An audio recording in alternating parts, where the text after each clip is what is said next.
देखिए, आज जिन बातों को उन्होंने,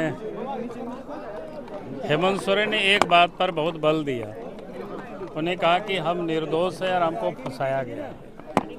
जिस ज़मीन के बारे में चर्चा हो रही है वो ज़मीन मेरे नाम पर नहीं है। तो हम लोगों ने कभी कहा भी नहीं था कि उनके नाम पर है। हमने तो बार बार कहा था कि उन्होंने बेनामी संपत्ति अर्जित की थी। और जब कोई भी व्यक्ति बेनामी संपत्ति अर्जित करेंगे वो अपने आप में बहुत बड़ा क्राइम है। और आज हालत ये हुई है कि जिन लोगों के नाम से उन्होंने संपत्ति अर्जित की थी उन लोगों ने तो सच सच बता दिया। उसके बाद जो जानकारी मिली है, आप सब लोग तहकीकात कर लीजिए, उन सारे संपत्ति को इसी बीच में वो रीस्टोर भी कराया है। तो ये सारी चीज़ों की आप तहकीकात करेंगे तो आपको पता चलेगा किस प्रकार से उन्होंने नामी बेनामी संपत्ति अर्जित किया है। वो आने वाला कल वो सब कुछ उजागर हो जाएगी और पता चल जाएगा कि इन्होंने किस प्रकार से झारखंड को लूटा है। बालू से लेकर के पत्थर, लोहा, कोयला और ज़मीन की लूट हुई है और उसमें कैसे हेमंत सोरेन जी और उसके परिवार इन्वॉल्व है, वो जांच के बाद सब कुछ दूध का दूध पानी का पानी हो जाएगा। इसलिए तो मैं कह रहा हूँ ना कि आने वाला कल आप थोड़ा दिन इंतज़ार करिए। मैंने तो बताया आप सबको, नामी बेनामी जो संपत्ति अर्जित की है तो आज वो पकड़ में। कोई भी चोर अपने आप को कभी नहीं कहता है कि हमने कोई चोरी की है। वो हर समय वो अपने आप को निर्दोषी बताते हैं और ये कहते हैं हमें फंसाया गया है। और उन्होंने बीजेपी सरकार के ऊपर, मोदी सरकार के ऊपर बार बार इसको आरोप लगाने की कोशिश की। मैं तो हमारे विधायक दल के नेता भी हाउस में उस बात को बोला है।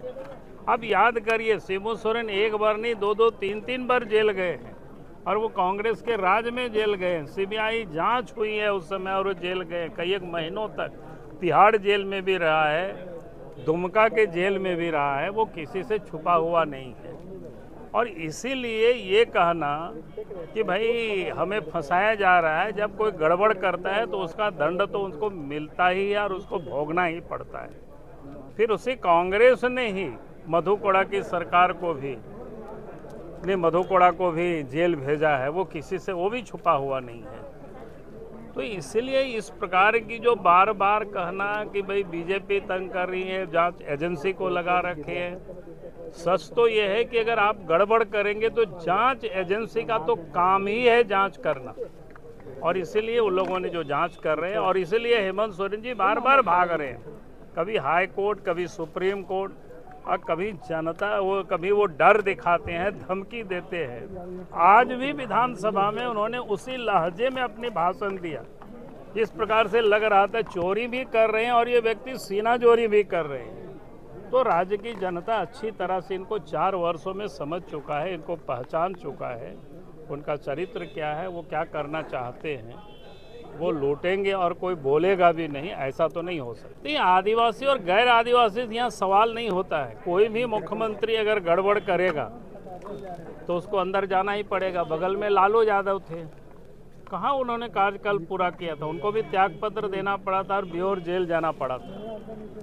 आज उन्हीं के साथी है, सहयोगी दल के वो लीडर है। उस समय केंद्र में भी उन्हीं के दल की सरकार थी, उन्हीं लोगों ने मिलकर के प्रधानमंत्री भी देश का बनाया था, लेकिन उस समय उनको त्यागपत्र देना पड़ा। तो वो तो आदिवासी नहीं थे।